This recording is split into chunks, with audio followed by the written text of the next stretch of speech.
The wind dragged a trail of dust across the long, cracked driveway as Caleb Nash stepped out of his pickup.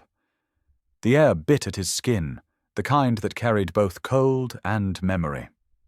Ahead of him loomed the mansion, stone, pale and wide, its windows dark and deep, like hollow eyes watching from the ridge.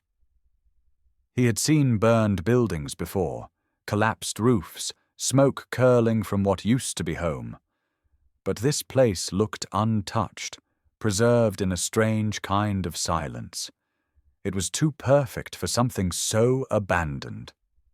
Rufus jumped from the truck bed, landing softly despite his weight. The German shepherd's coat had dulled since their rescue days, but his eyes were sharp, always scanning, always searching. Caleb whistled low. "All yours, buddy. New start." The county had sold him the property for 50 cents. The clerk had laughed when she handed him the deed, like it was a dare he'd already lost. "Nobody stayed there longer than a week," she'd said. Caleb only smiled. He wasn't running from ghosts. He was running from a fire he still smelled every night. He crossed the porch, the boards bowing under his boots. Rufus followed close behind, nose twitching, tail level but tense. When Caleb unlocked the heavy oak door, the latch gave too easily. The air that met him inside wasn't the scent of decay. It was dry, almost clean. Sunlight cut through cracks in the shutters, landing in dust columns that hung unmoving. The foyer opened into a wide staircase that curved towards the second floor. A chandelier dangled above, its crystals dull but unbroken. Everything about it whispered of a life that had stopped mid-breath. Rufus froze, one paw raised, body stiff, ears forward. Caleb noticed it instantly. The dog wasn't scared. He was reading the room. "What is it?" Caleb asked, voice low. Rufus didn't move, his head tilted slightly toward the right wall, the section near the old fireplace. Caleb dropped his duffel and approached slowly. The wall looked normal, faded wallpaper, cracked baseboard, the faint outline of a picture frame long gone. But the air was cooler here. He placed a hand flat against the plaster. The surface felt wrong, like it had been redone recently. Rufus growled once, not loud, but enough to turn Caleb's stomach tight. "Hey, it's okay," he murmured, though his hand found the small crowbar in his pack by reflex. Years of firefighting had taught him to trust signs, creaks, smells, the sound of air moving where it shouldn't. He knelt, ran his fingers along the molding, and found a faint seam. Not a crack from age, something deliberate. Rufus's nose brushed his shoulder, breath warm, insistent. Caleb wedged the crowbar in and pulled. The plaster flaked away like old skin. Beneath it, a narrow gap appeared, thin, vertical, barely noticeable unless you were looking. He pulled again. The panel shifted, groaning as if it hadn't been touched in decades. Cold air rushed out. Behind it was a staircase. He aimed his flashlight downward. The beam disappeared into darkness. No cobwebs, no sign of animals nesting, just clean emptiness. Someone had been down there. Recently. Rufus's tail was low now, fur bristled but steady. He stepped forward until his paws touched the first step. Caleb hesitated. "Guess you're not giving me a choice." The wood creaked under their weight as they descended. The steps led to a small landing, then a corridor. The smell changed. Metal, dust, something faintly chemical. The beam of light cut across shelves stacked with boxes, glass jars, and old tools. It didn't feel like a basement. It felt like a workspace. At the far end sat a table. On it lay a ledger, its pages yellowed but intact. Caleb wiped the dust away and read the first few words scrawled across the top. Creed Estate, Property Survey, 1923. He frowned. The name meant nothing to him. But below it were coordinates, written with the precision of someone used to mapping land. He turned a few more pages, old transactions, survey notes, and one entry written in darker ink. Project Wallace, keep sealed until approval. Rufus gave a short bark, sharp enough to echo off the walls. Caleb spun. The dog was facing the far corner, nose pressed to a stack of crates. "What is it, boy?" Rufus scratched once, then twice. The crate shifted, and behind it a faint metallic clink sounded, like a latch hitting stone. Caleb moved the boxes aside. A small door, iron-hinged, was set into the wall. No handle, just a recessed grip. He pulled it open. Inside was a hollow space barely big enough to crawl through. His flashlight revealed another set of steps, this time made of stone. He crouched, listening. The air was colder, carrying the faint hum of wind from somewhere unseen. Rufus didn't wait for permission. He slipped inside, nose low, body tight. Caleb followed, heart pounding. The steps led into a chamber that felt carved rather than built. Curved walls, a dirt floor, and at the center a trunk wrapped in oilcloth. He pulled the cloth aside. The lid opened with a moan of old hinges. Inside were letters, brittle maps, and a photo of 3 men standing in front of the same stone house, fresh and new. One of them was Mayor Wallace Creed, the name from the ledger. Another man looked like Caleb's grandfather, though he couldn't be sure. Underneath the papers lay something stranger, a small brass plaque, polished clean despite the dust. It read, "Dedicated to the preservation of truth." Caleb sat back on his heels. The words echoed in his head like a whisper he couldn't shake. Above them, the floorboards creaked. Once. Then again. Rufus's ears shot up, his eyes locked on the ceiling. Someone was in the house. Caleb turned off the flashlight. The darkness swallowed them, leaving only the sound of breathing, his and Rufus's, steady, synchronized, waiting. For the first time since they'd left the firehouse years ago, man and dog moved as one again. But this time, what they were walking into wasn't a burning building. It was something colder, something buried, something that had been waiting for them. The house didn't creak like an old place should. It held its breath. Every hallway seemed to listen. Every shadow looked like it had just moved. Caleb lay on top of his sleeping bag in the living room, arms folded behind his head, staring at the rafters. The fireplace sat cold and empty, logs stacked neatly beside it like they had always been waiting. He hadn't built a fire, not yet.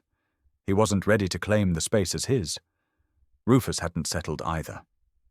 The dog had circled the room 3 times before finally lying down near the foot of the stairs, his back to the living room, his body angled toward the far wall. Not the fireplace, not the door. That wall. Caleb watched him in the dim light of the lantern. Rufus's ears flicked every few seconds. He wasn't sleeping. Not even close. "You picking something up?" Caleb asked quietly. Rufus's tail thumped once in response, but his gaze didn't shift. His eyes were fixed, unwavering. Still, it had been that way since the fire. Caleb hadn't meant to take leave from the department. He'd meant to recover, patch up the burns on his arms, attend the funerals, say the right things. But the system failure that night, the faulty alarm panel, the late dispatch, the 2-minute delay that took 3 lives ate at him like rust on steel. Rufus had been there, trapped in the debris, barely breathing when they pulled him out, the only living thing left on that floor. Caleb remembered the way the dog's chest had barely moved, soot covering his snout, one eye swollen shut. The vet had told him not to get his hopes up. The dog recovered.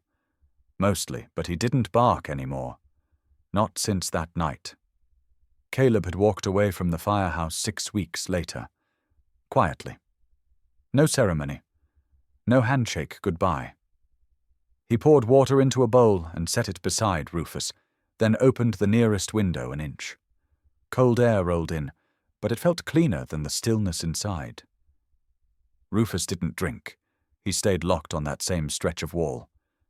Caleb knelt beside him. "That the spot?" he murmured. "You're sure?" Rufus's tail gave one deliberate twitch, like a Morse code he didn't need to explain. The wall itself was unremarkable. Faded wallpaper peeling near the floor, a sconce with a cracked bulb. But Rufus hadn't taken his eyes off it for hours. Caleb leaned closer, ran his hand along the baseboard. Nothing jumped out. No hollow echo when tapped, no breeze sneaking through. Still, the dog hadn't flinched. "All right," Caleb said, rising. "You win." He grabbed his flashlight and the crowbar again and returned to the wall. Rufus sat up straighter now, muscles tightening like coils under fur. The plaster felt firm, solid. But something about the paint was off. Too smooth. Too new. He pressed his thumb into the center panel. It didn't move, but the seam along the side seemed sharper than it should have been. "You've been through worse," Caleb muttered to himself. Then louder to the dog. "But if something jumps out of here, we're leaving. No questions asked." He wedged the crowbar into the seam and leaned his weight into it. The crack echoed through the hallway like a gunshot. The plaster gave way in a small burst, peeling off in sheets like dead skin. Underneath, a different kind of paneling appeared. Wood, darker, unfinished. Rufus moved forward, standing now, nose twitching rapidly. Then he whined, a sound Caleb hadn't heard since the hospital. "Okay," Caleb said, suddenly breathless. "Okay, we stop here." But Rufus didn't stop. He pawed at the floor where the baseboard met the paneling, claws clicking against the old trim, deliberate. Not frantic, not scared. Focused. That was the word Caleb always used when describing Rufus back at the department. "He's not aggressive. He's focused." The dog didn't lunge or bark without cause. He signaled, warned, waited. He was doing it now. Caleb dropped to one knee and ran his hands across the wooden slats. At one point near the base, he felt a subtle shift in texture, a groove barely wide enough to slide in a fingertip. His pulse picked up. He pressed gently. The panel moved inward with a soft groan. Something clicked. Then nothing. Caleb waited. Breath held. Rufus tilted his head. Caleb pushed again, harder this time, and the panel creaked open an inch, revealing nothing but pitch. He grabbed the flashlight and angled it inside. Stairs. Narrow, steep, descending into blackness. "Nope," he said flatly. "That's a hell no." Rufus didn't move. "You don't get to decide this one, pal," Caleb added. "I'm not walking into some underground Blair Witch setup because your tail twitched." But the dog took a step forward, slow, deliberate, and looked back at him. "You serious right now?" Rufus blinked. Caleb stared into the dark. The air coming out of the opening wasn't musty or damp. It was cold, still. Controlled. A basement, maybe. But why two? The county's floor plans had only shown one, and that one was full of canning jars and cobwebs. This felt different, more deliberate. He swallowed hard and pointed the flashlight down the steps. Concrete walls, exposed pipes, a faint glimmer of metal shelving. The place had been built to last, and hidden to be forgotten. Caleb looked down at Rufus, who now stood with his front paws on the top step, his nose twitching again. "You better be right about this," Caleb whispered. Rufus didn't flinch. They stepped inside, together. The stairwell swallowed light as fast as the flashlight could cast it. The deeper Caleb and Rufus went, the more the temperature dropped, not freezing, but cold in a way that felt old. Still, preserved. Rufus moved ahead, cautious but steady. His paws touched each step like they were wired for pressure. At the bottom, the narrow passage opened into a stone-walled chamber, maybe 20 feet wide. No windows, no dust in the air. This place had been sealed. Caleb swept his flashlight around.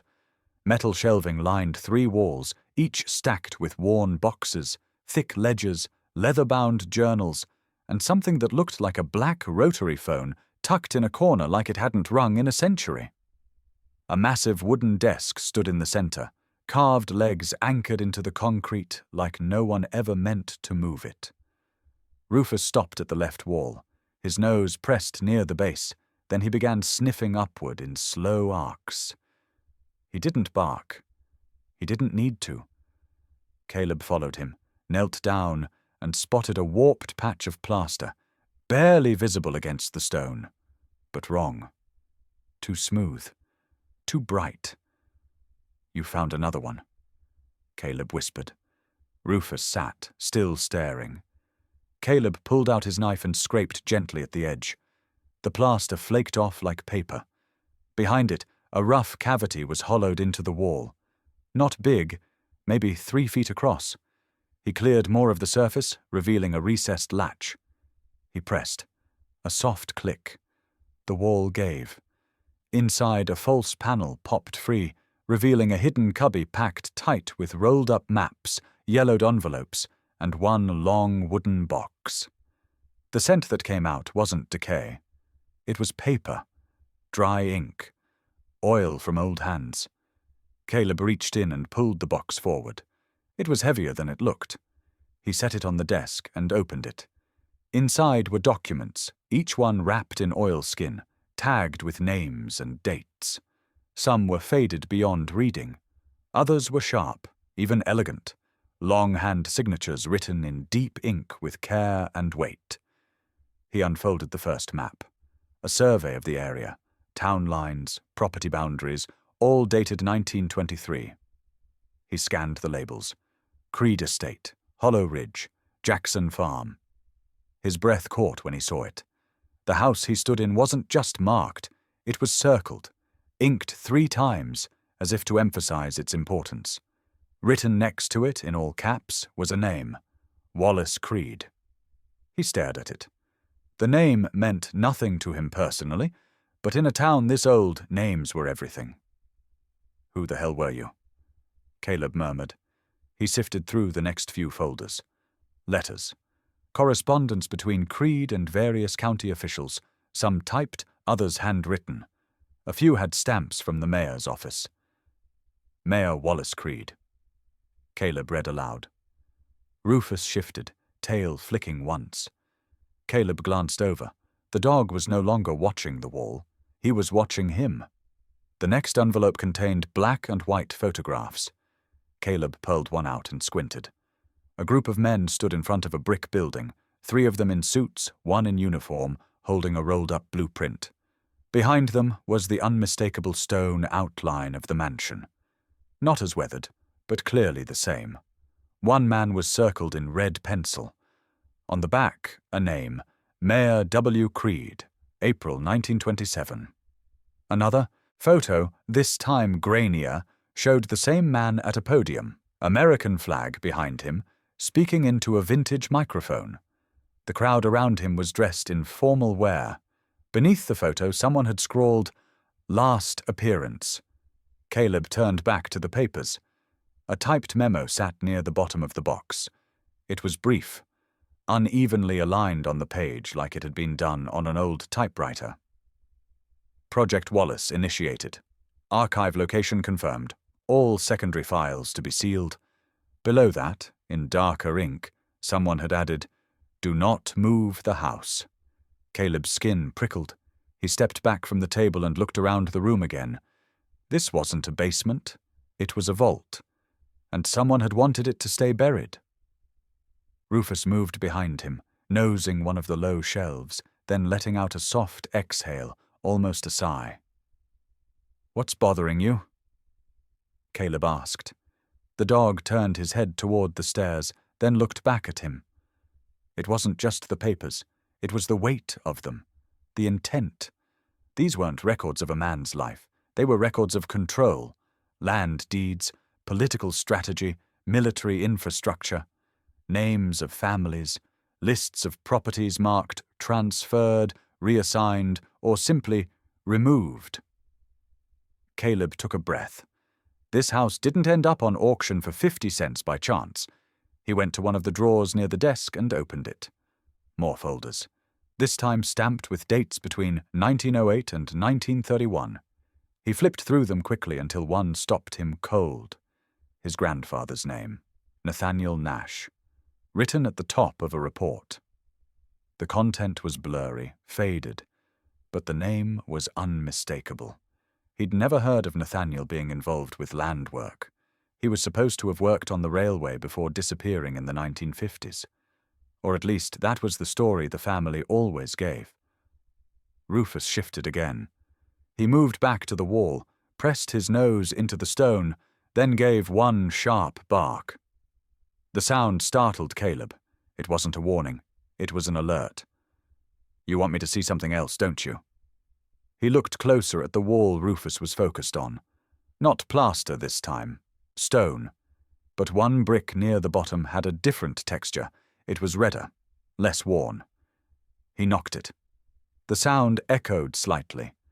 Crouching, he pressed in. The brick rocked slightly under pressure. He pulled, and it came loose in his hand. Behind it was a metal tin, rusted along the edges but still intact. He opened it. Inside were 5 photographs, a folded note, and a locket with a broken clasp. The note was short. They moved him.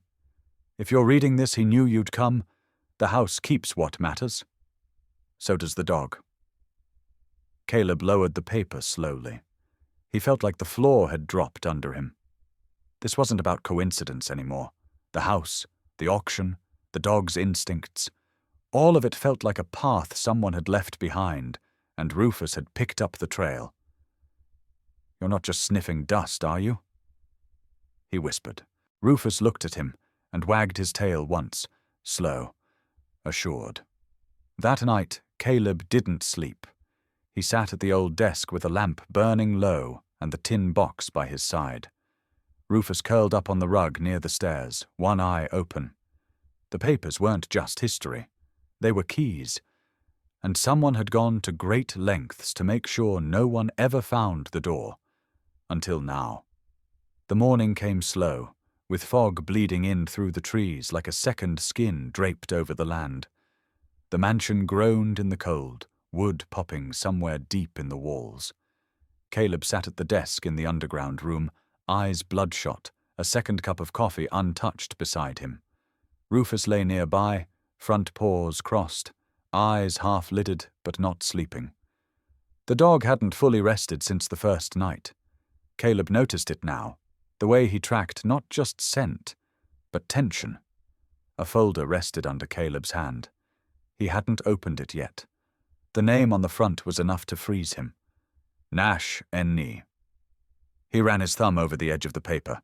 He hadn't heard that name since he was a boy, when his grandmother would whisper about her husband like he was a story too fragile to tell in daylight. Nathaniel Ezra Nash. Disappeared during a mining survey in the early 50s. They said it was an accident. Sinkhole, collapsed shaft. No body. But this folder said otherwise. He opened it. The top document was a work order, dated 1951. Nathaniel Nash assigned to topographical reassessment of Creed property line, the same land this mansion sat on. Caleb flipped through the pages, scanning fast. Survey maps, handwritten measurements, a note about redirected easements. Then, near the bottom, a grainy black and white photograph clipped to a letter. He pulled it free. 3 men stood beside a small truck, a set of rolled blueprints visible in the bed. One man wore a broad-brimmed hat. The second, a sheriff's badge on his belt. The third had a familiar jawline. Square. Tight. Holding a pen like it had weight. Caleb leaned closer. Grandad. The caption beneath the photo was barely legible. Nash, Wallace and D. Everett. Survey Site B, April 1951. He turned to the letter attached. Yellowed, creased, corners torn. It wasn't signed. Not officially. But the handwriting was heavy. Nervous. The kind of penmanship a man uses when he's deciding whether to write it down at all. He read it aloud, softly. If you're reading this, it means I failed. It means they got further than they should have. I thought I could hold the line, but I was wrong. They moved the markers, rewrote the records, buried the truth in concrete. Don't trust the title office. Don't trust the maps. And if you find the old house, do not sell it. Protect it. The documents inside, it's not just about Creed, it's about everyone who vanished, including me. Caleb stopped reading. His throat had gone dry. He flipped the page. One final line, scribbled at the bottom. If someone in the family finds this, it means the truth still has a chance. The paper trembled in his hand. Across the room, Rufus sat up. Caleb looked at him. You've been pointing me toward this the whole time, haven't you? Rufus didn't wag, didn't shift, just stared, steady. This wasn't about history anymore. This was personal. Caleb stood slowly, the letter still in hand. He walked toward the second shelf, started pulling boxes down one by one. Some were marked with surveyor tags, others bore initials, WC, HE, MS. He reached the bottom and pulled free a rusted tin marked Site B, Hold. Inside, rolled maps, blueprints, a sealed envelope. He cracked the seal. Inside was a death certificate. Nathaniel Ezra Nash. Died May 12, 1951.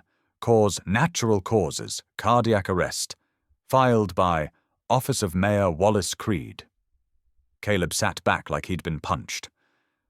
Cardiac arrest? In a mine collapse? He looked at Rufus. That's not how they told it. Rufus tilted his head slightly, a familiar gesture that had always meant, keep going. Caleb turned the certificate over. A faint fingerprint smudged the back, along with a stamped seal. But something else caught his eye. The signature line, Wallace Creed's name was there, but the ink was a different shade than the rest of the form. He held it under the desk lamp. The name had been traced.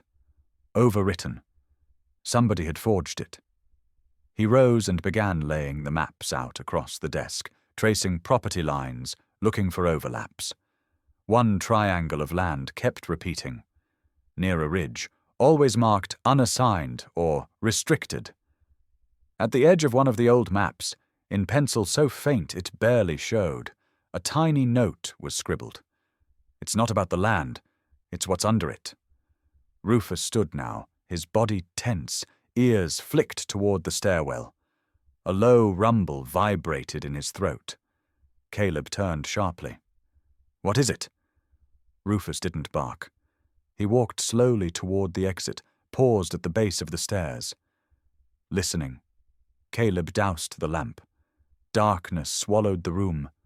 They stood silent for a full minute. Then upstairs, a floorboard creaked. Not from settling, from weight. Deliberate.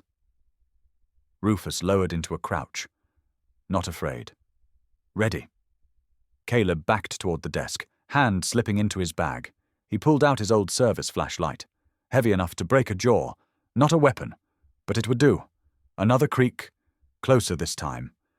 Caleb didn't breathe. Then, nothing. Silence. Thick and absolute. Rufus's body stayed frozen, eyes locked on the dark above. Finally, Caleb whispered, If someone's up there, they're not alone. He looked again at the letter in his hand, the words his grandfather had written. If someone in the family finds this. He ran a hand through his hair. The weight of the mansion, the records, the maps, the name Nash echoing off the walls pressed harder than the cold. He wasn't here by accident. Rufus turned his head toward him now, a small sound rumbling in, his chest, like he already knew. Caleb whispered, We didn't just buy a house, did we, boy? The dog didn't blink. They had walked into a legacy, and someone out there wanted to make sure it stayed buried. The knock came just after noon. One sharp rap, then two more, controlled. No hesitation. Caleb stood in the front hall, hand still smudged with dust from the cellar.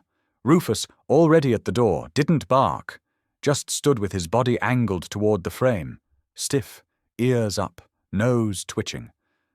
Not threat. Alert, Caleb opened it. A woman stood on the porch, her jacket zipped high, auburn hair wind-tossed. In one hand she held a folded file, the other gripped a black leather messenger bag. Her eyes scanned Caleb fast, boots to jaw, then settled. "You're the one who bought the Creed property," she said. Not a question. "I am," Caleb answered. "And you are." "June Adler. I used to write for the Hollow County Press. You have about 5 minutes to decide if you want me in or want to keep pretending this place isn't watching us." He didn't move. Rufus did. He stepped forward once, sniffed her boots, then looked up at Caleb with a quiet huff. His version of a green light. Caleb opened the door wider. "Come in." June stepped inside like she already knew the layout. She didn't bother admiring the fireplace or the staircase. Her eyes scanned corners, thresholds, door frames, like someone who'd learned to measure threat in inches. "I heard from a contact at the tax office you pulled the original deed from archives," she said. "That means you found something. Or they think you might." "I didn't come here to cause trouble," Caleb said. "I just wanted quiet. You bought the loudest house in the county." He watched her pace toward the living room. Rufus followed at her side, tail lowered, keeping pace like they'd worked together before. June turned. "Show me what you've got." Caleb didn't speak. He walked to the desk and returned with one of the ledgers from the cellar. He set it on the table, opened to the map marked Project Wallace. June leaned in. Within 30 seconds, her expression shifted from focused to pale. "Son of a," she whispered. "You recognize it?" "This," she said, stabbing a finger at the circled zone, "is the same parcel they're about to demolish under the New River Expansion project. The same lot I wrote a piece about 2 years ago. It got pulled the night before print." "Why?" "Because I asked the wrong question. Why is this land still showing up on records that no one's allowed to access?" She turned the page, reading faster now. Caleb could see her lips moving, as if the information was too dense to process silently. Then she stopped. A name. Creed. "Of course," she muttered. "Of course it's him again." "You knew him?" "Everyone knew of him. Mayor Wallace Creed disappeared in 1962, but the shell companies didn't, and the land deals kept going. The only thing that vanished was his body and the original survey logs." "I have them," Caleb said. June looked up, stunned. "You what?" "In the basement, behind a sealed wall." Rufus let out a soft growl. Both of them turned. He stood near the back hallway, ears forward. Then he moved, fast, tail stiff, posture shifting. He padded toward the kitchen. Caleb followed, June right behind. Rufus stopped near the stove, nose low. Then he began pawing at the floor behind it, claws raking at the tile. "What is it?" Caleb crouched beside him, hand against the back wall. The scent hit him second. Sharp, acidic. "Gas. Open the window," Caleb shouted.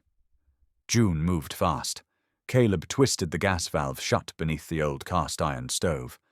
Rufus backed up, tail twitching hard now, eyes locked on the kitchen door. "Someone rigged this," Caleb muttered. "Deliberate leak. Not enough to kill, just enough to spark. Or scare," June said. He looked at her. She added, "This house. It's not just a building anymore. It's a liability. If the wrong people know you're uncovering the documents, they'll want you out. Or quiet."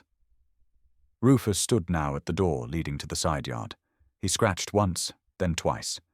Caleb opened it. Fresh air rushed in, cold, real.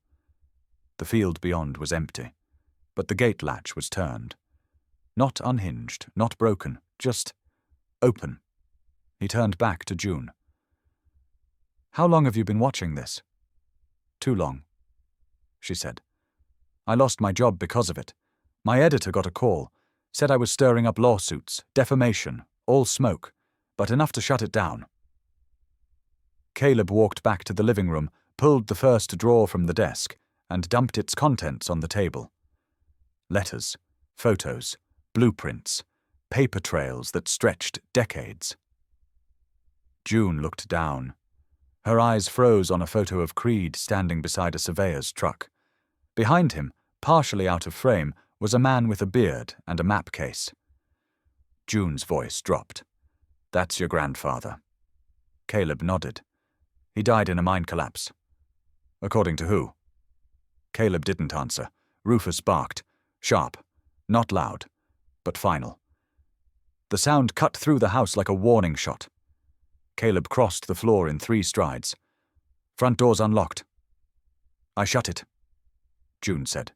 He turned the deadbolt, still latched. But the knob? Slightly turned, like someone had tested it, or someone had just left. They searched the perimeter. Nothing. No tracks in the frost, no car in the drive.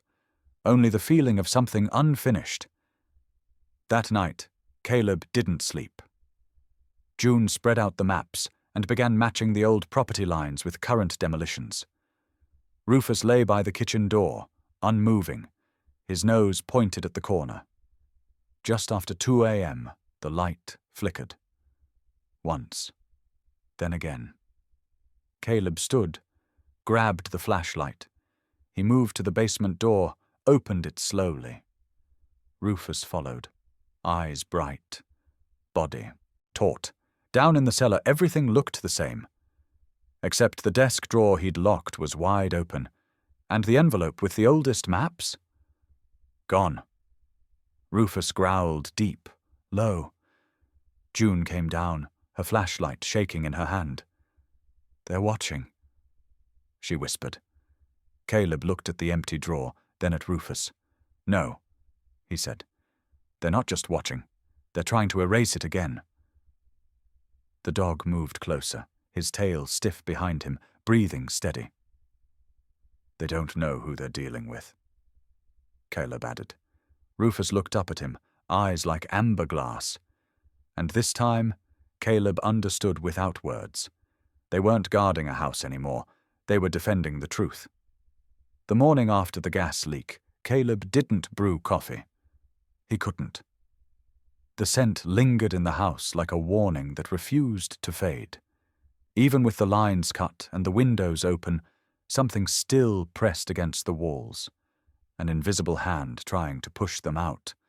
Rufus hadn't eaten. He paced, not frantic, methodical. Nose low, head tilting toward corners Caleb hadn't noticed before. His paws clicked against the hardwood like a ticking clock. June had stayed.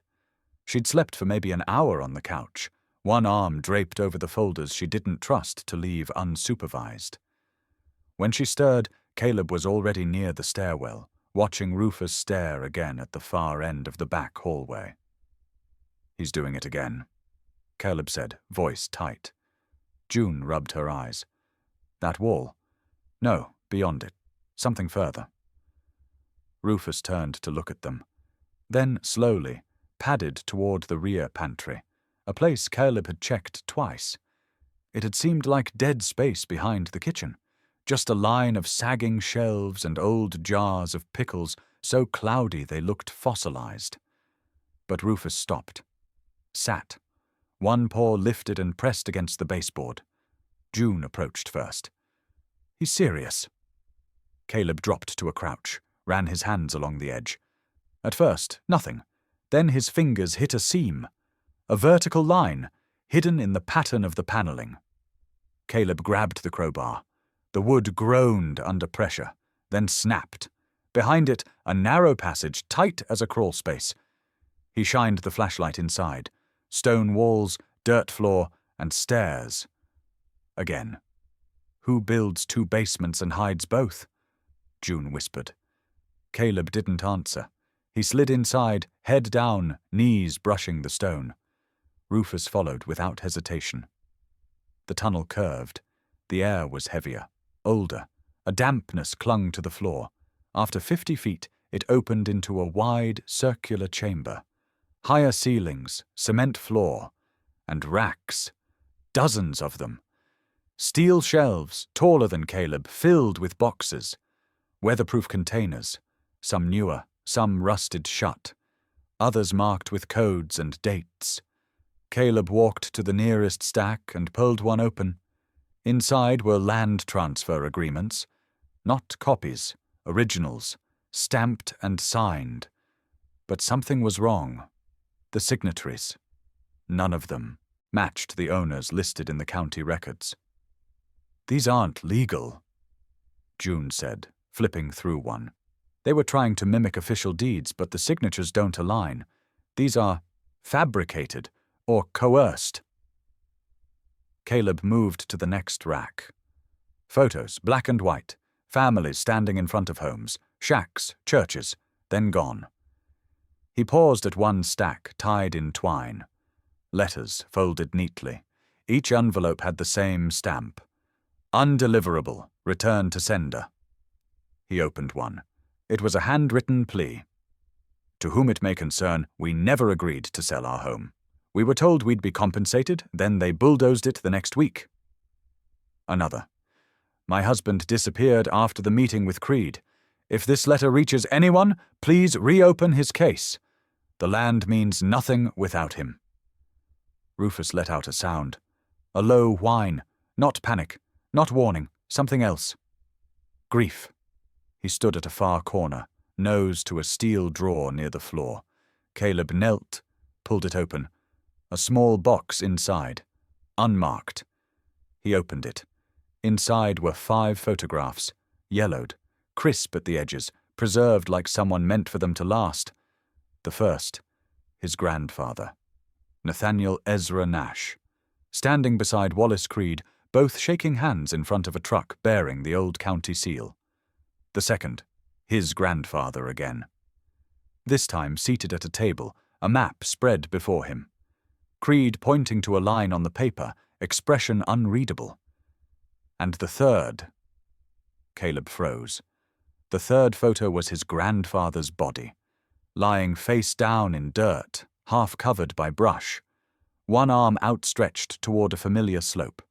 Behind him, unmistakable even in blur, the ridge behind the house. June gasped. "Is that—" Caleb didn't move. His hands had gone cold. The fourth photo was closer, taken from behind. Showed boot prints. Deep. One set leading away, the others circling back. The fifth was blank on the front, but on the back, a scrawled note. He knew. He wouldn't sign. They buried him instead. Caleb lowered the photo. His throat tightened. The air in the chamber seemed thinner. Rufus stepped forward and pressed his body gently against Caleb's leg. "They didn't just erase records," Caleb said, voice hollow. "They erased people." June opened another drawer. More documents, more names, some typed, others written in fading ink, whole families marked with terms like relocate, unviable, non-compliant, and again the name Creed, Wallace Creed, repeated, stamped, commanding. Rufus moved again, now toward a side wall. He barked once, loud, echoing. Caleb rushed over. The stone at the base of the wall had shifted. A panel, crudely reset. He pulled at it. Behind was a space barely 2 feet deep, and inside, bones, human, wrapped in torn cloth. Beside them, a rusted badge. Caleb picked it up, turned it over. A number, not a name. But June knew it. "That's the old surveyor division, your grandfather's unit." Rufus sat back, ears lowered. Caleb stared into the darkness. "They killed him, because he tried to stop this." June didn't speak. She didn't need to. Truth hung in the air like smoke from a fire long gone cold. They had found the second archive, but more than that, they had found a body. And for the first time, Caleb understood. This house was not haunted by stories. It was haunted by justice, clawing its way to the surface. And Rufus? Rufus had never been a pet. He had been the keeper of the trail, the one who still knew how to find the lost. The article dropped at 9:17 a.m. June hadn't sent it to the Hollow County Gazette. She bypassed local entirely. Instead, she gave the full archive: documents, photographs, land deeds, letters, the pictures of Nathaniel's body, to a national non-profit investigative outlet known for refusing to back down when the rest of the media looked away. The headline was simple: "Buried Land, Buried Men. A Town's Forgotten Archive Uncovered." Within 2 hours, it was trending.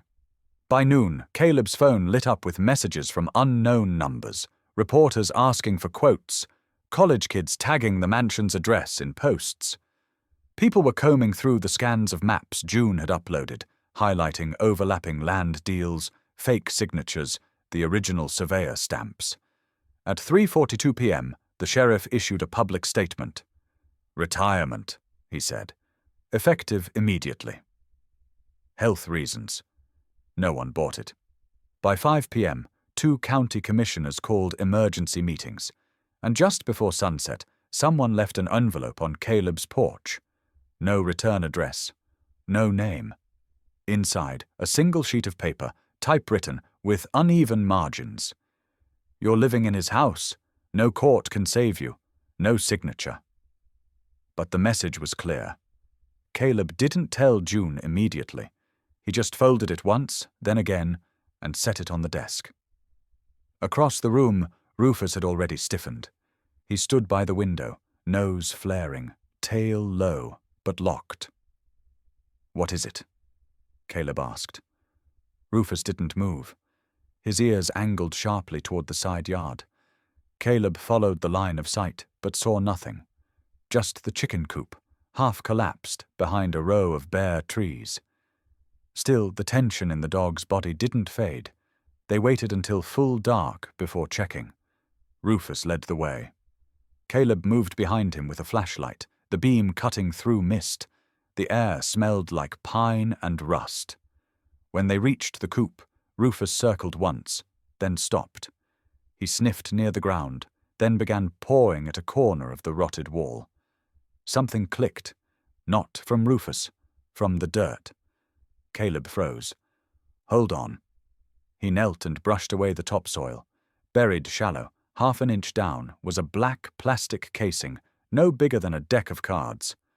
Wires tucked into the side, too small for a bomb, too deliberate to be trash. He turned it over. Motion sensor, battery-operated, wireless, military grade. Rufus backed up. Caleb looked toward the tree line. Empty. Still. But now he knew. They weren't just being watched. They were being tracked. Back inside, June read the note without a word. Then she opened her laptop again and uploaded the next batch of files.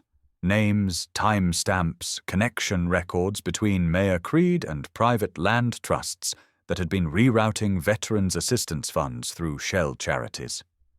"We don't stop," she said quietly. "No," Caleb agreed, "but we lock everything." They bolted every door, nailed shut the broken windows, covered the vents, posted handwritten "No trespassing" signs on the porch, even though they knew they meant nothing to the kind of people who operated in silence. Rufus made another round outside, sniffing every fence post. When he came back, he stood by the basement door and let out a short, low bark. Caleb opened it. Rufus descended alone. 15 seconds passed. Then another bark. One short, one long. The code they'd used back in the firehouse when Rufus had found something hidden. Caleb rushed down. Rufus sat by the main archive desk. Not tense, waiting. On the table lay a folder that hadn't been there before. It was open to a memo dated 1964, marked Creed Estate, Phase 3.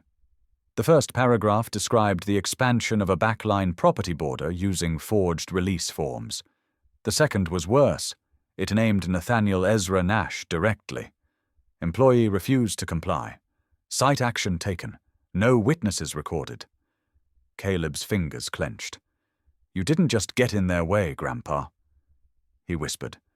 "You stood between them and whatever they were building, and they buried you for it." Rufus placed a paw on his boot. Not urgent, just there. Caleb crouched beside him. "This house," he said, "was supposed to be the end of the story."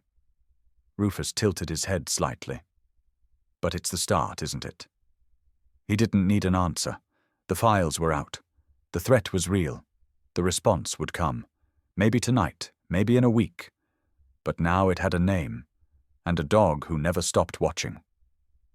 That night, as frost climbed the windows, and silence thickened like fog around the stone walls, Caleb sat awake beside the front door, a shotgun across his lap.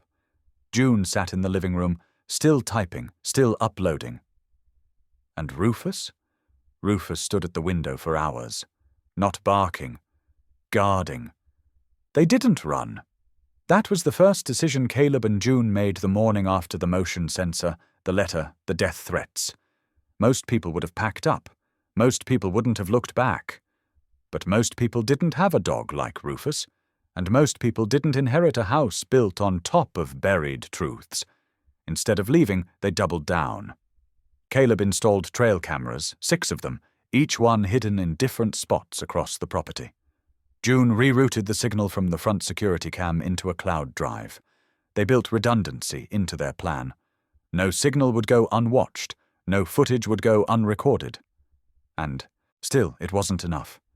3 nights later, at exactly 4:38 a.m., Rufus let out a sound Caleb hadn't heard before. Not a bark, not a growl. A warning yelp, short and sharp, like a match snapping in the dark. Caleb was already dressed.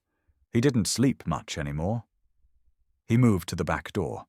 Rufus stood stiff beside it, nose pressed to the glass, eyes locked on the fence line.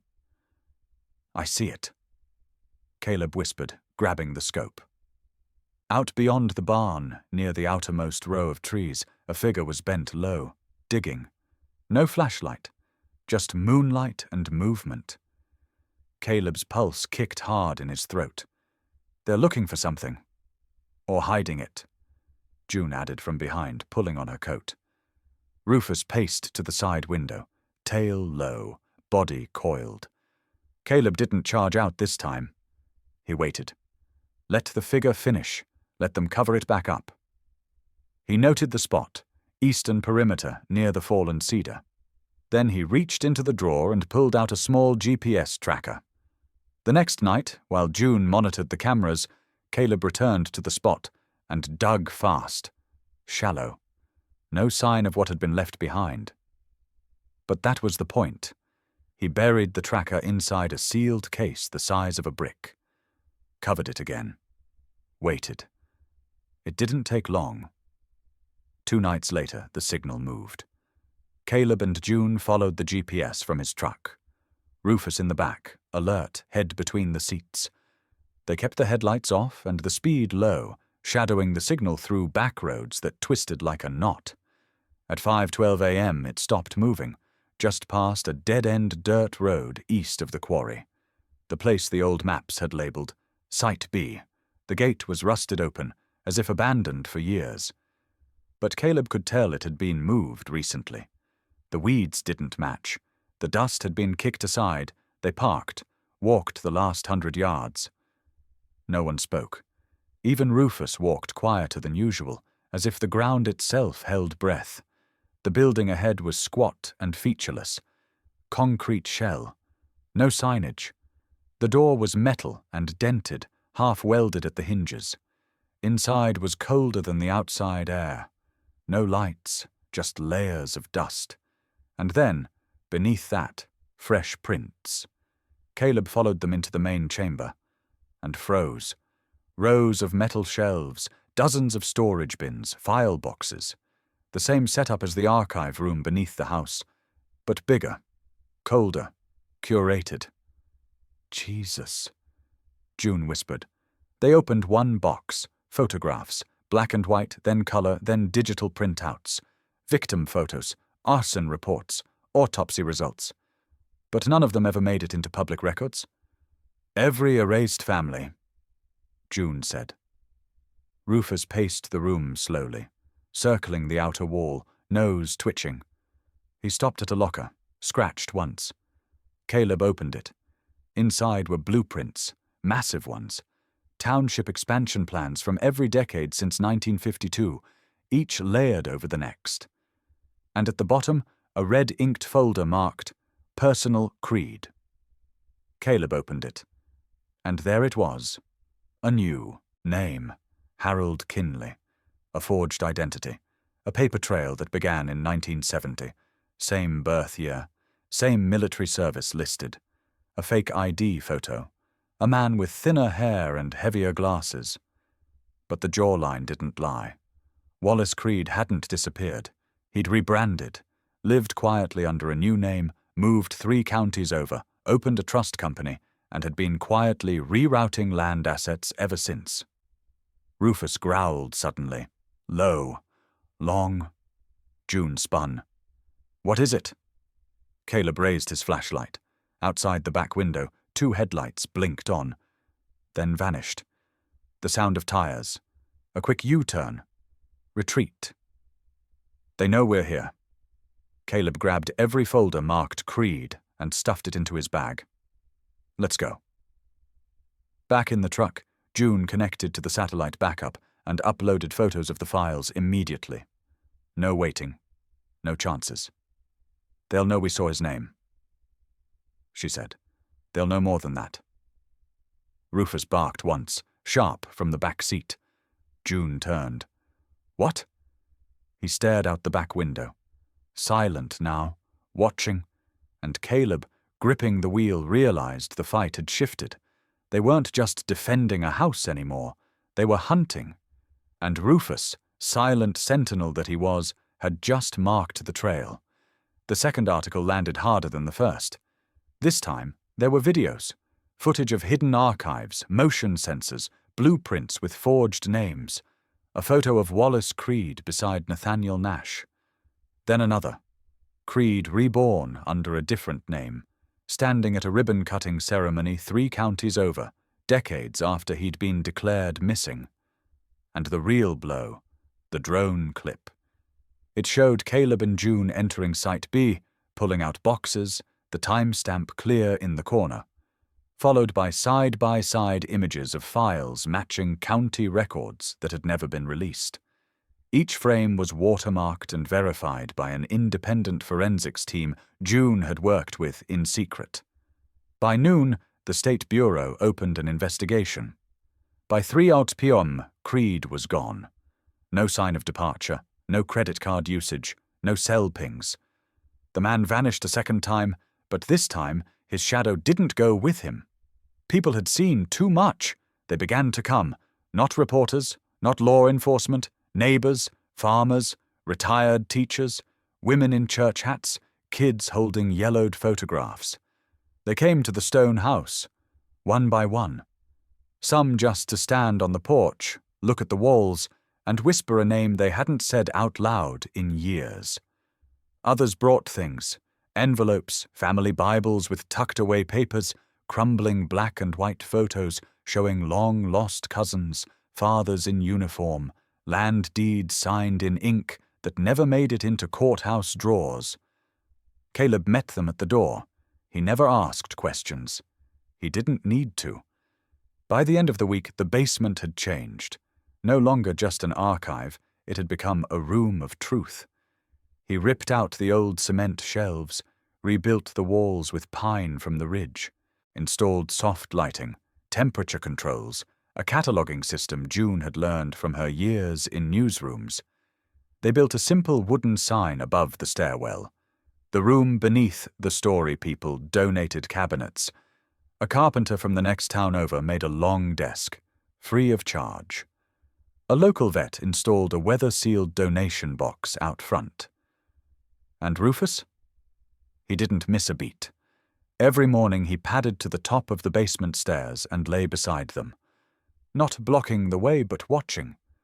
Measuring people. Always still. Always calm. Kids called him the gatekeeper.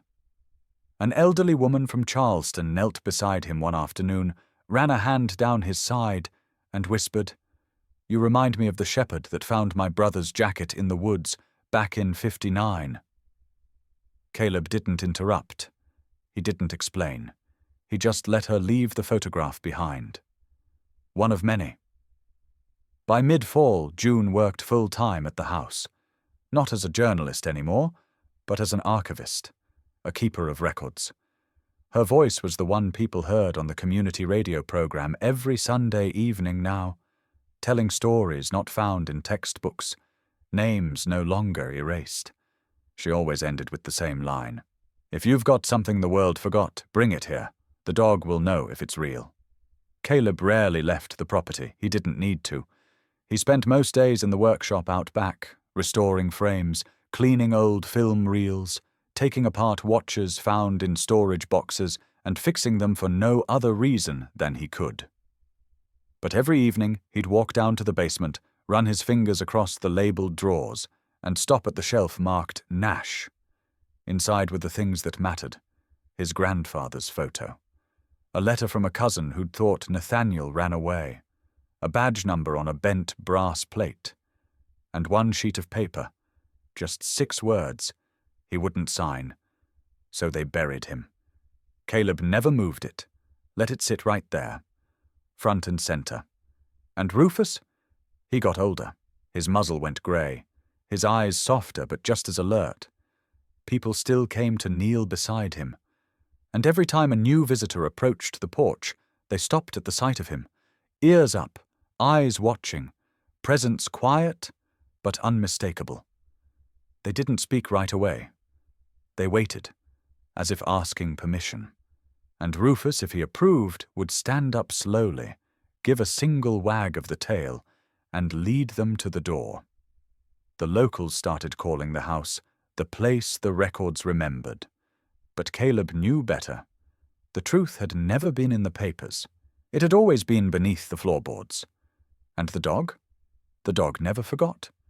Spring came late to Hollow County. The air was soft with rain, and the magnolia trees along the ridge had just started to bloom again. The old stone house stood the same as it had for a century.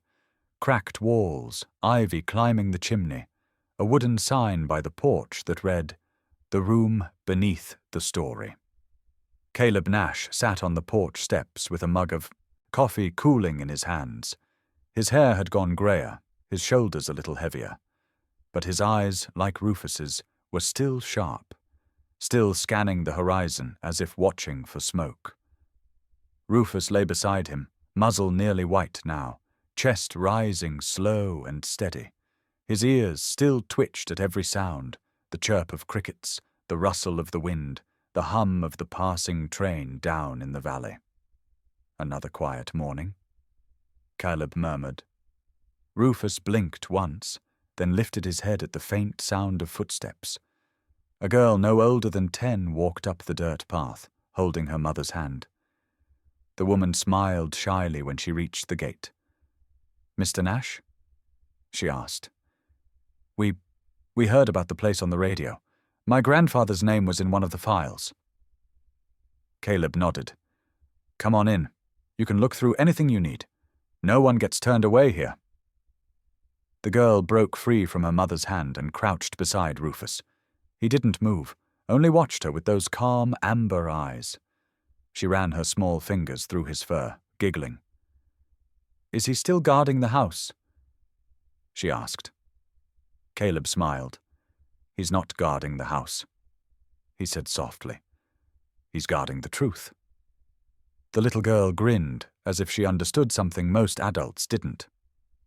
Then she stood and followed her mother down into the archive room below. For a long while after they disappeared inside, Caleb sat in silence, staring out across the open fields. Beyond the fence, a new plaque had been raised by the county. Nathaniel Ezra Nash Memorial Archive, in honor of those who spoke and those who couldn't. Rufus's ears flicked again. Somewhere far off, thunder rolled. Caleb reached down and scratched the back of his neck, feeling the warm hum of life beneath the aging fur. "You can rest if you want, boy," he said quietly. "You've earned it." Rufus shifted, but didn't lie back down. His gaze stayed on the gravel road that led away from the house, the same one where Creed's men had once come.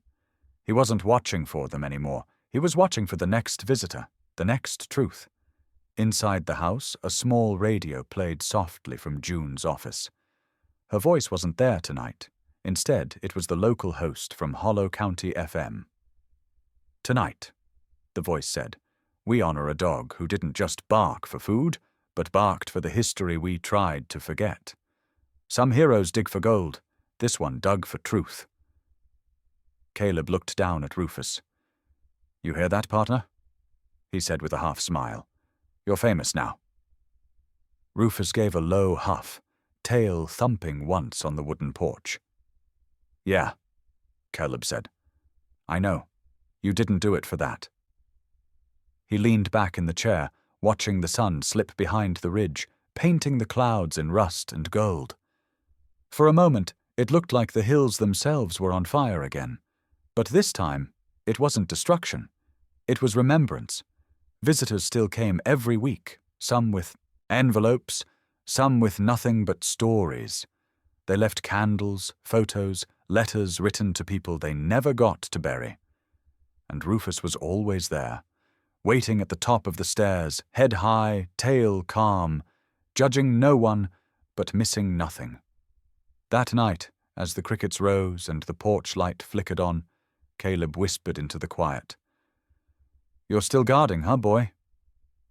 Rufus turned his head slightly, eyes meeting his, and for the first time in months, Caleb swore he saw that old spark again, the same fire that had carried them through smoke, ruin, and history itself.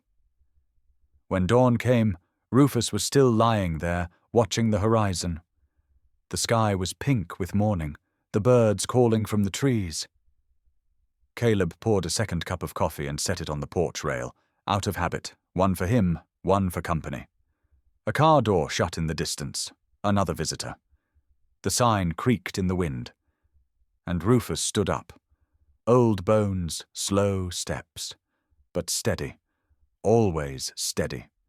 He trotted down the porch, stopped at the gate, and waited.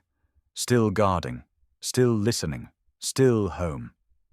The radio faded out with the same closing words every listener now knew by heart. He didn't bark for food. He barked for the truth. What's your story with a loyal pet?